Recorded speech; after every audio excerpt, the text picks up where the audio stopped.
penduduk Thaqif mengajukan syarat tidak diwajibkan salat. Imam Ahmad berkata dalam musnadnya, Affan bercerita kepada kami, Hamad bin Maslamah bercerita kepada kami, dari Humaid, dari Hasan, dari Utsman bin Abi As, bahwa delegasi kabilah Thaqif mendatangi Rasulullah Sallallahu Alaihi Wasallam. Beliau menjamu mereka di masjid dengan harapan hati mereka lebih terbuka. Kemudian mereka mengajukan syarat kepada beliau bahwa mereka tidak diwajibkan berangkat jihad, tidak diwajibkan memberikan 1/10 harta mereka, tidak diwajibkan salat, serta tidak ditugaskan memimpin mereka selain dari kalangan mereka sendiri.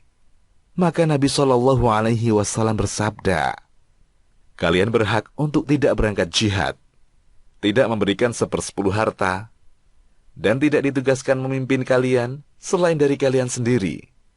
Kemudian beliau bersabda, namun tidak ada kebaikan dalam satu agama yang tidak ada ruku', yakni salat padanya.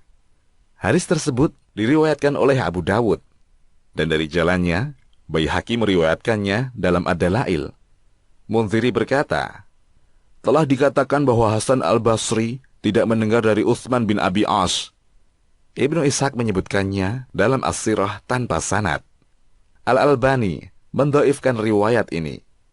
Dan tentang sanad Imam Ahmad dan Abu Dawud, ia berkata, para perawinya thiqah, tetapi Hasan seorang mudalis, dan dalam riwayat ini ia melakukan an-anah. Dan dalam bantahannya pada Bud'ai, ia berkata, sanadnya terputus. Al-Hafidh dalam At-Tadhib mengungkapkan bahwa Hasan tidak mendengar dari Utsman bin Abi As. Telah diriwayatkan secara sahih dari jalur lain bahwa mereka mengajukan syarat tidak diwajibkan sedekah dan berjihad. Abu Dawud berkata, Hasan bin Sabbah bercerita kepada kami, Ismail mengabari kami dari Wahab yang menuturkan, aku bertanya kepada Jabir tentang kabilah Thaqif ketika mereka berbaiat. Ia menjawab, kabilah Thaqif mengajukan syarat kepada Nabi Shallallahu Alaihi Wasallam bahwa mereka tidak diwajibkan sedekah dan berjihad. Setelah itu, ia mendengar Nabi Shallallahu Alaihi Wasallam bersabda, mereka akan bersedekah dan berjihad apabila telah masuk Islam. Munziri tidak menghukumi status hadis ini. Sementara itu, dalam As-Sahihah, setelah menyandarkannya pada Ahmad, Al-Albani menyebutkannya dari Ibnu Luhaiyah. Abu Zubair bercerita kepada kami, aku bertanya kepada Jabir. Al-Albani mengatakan, ini sanad yang kuat, meskipun di dalamnya ada Ibnu Luhaiyah. Sejatinya, ia perawi yang bisa dipercaya kepribadiannya, dan kami terhindar dari keburukan hafalannya lantaran hadis ini telah diriwayatkan dari jalur lain yang dikeluarkan Abu Dawud. Kemudian ia menyebutkan hadis riwayat Abu Dawud di atas.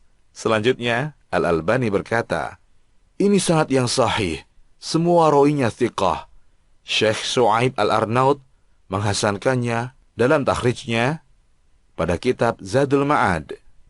Demikian pula Abdul Qadir Al-Arnaud dalam takhrijnya pada hadis-hadis kitab Jami'ul Usul. Demikian, Allahu a'lam.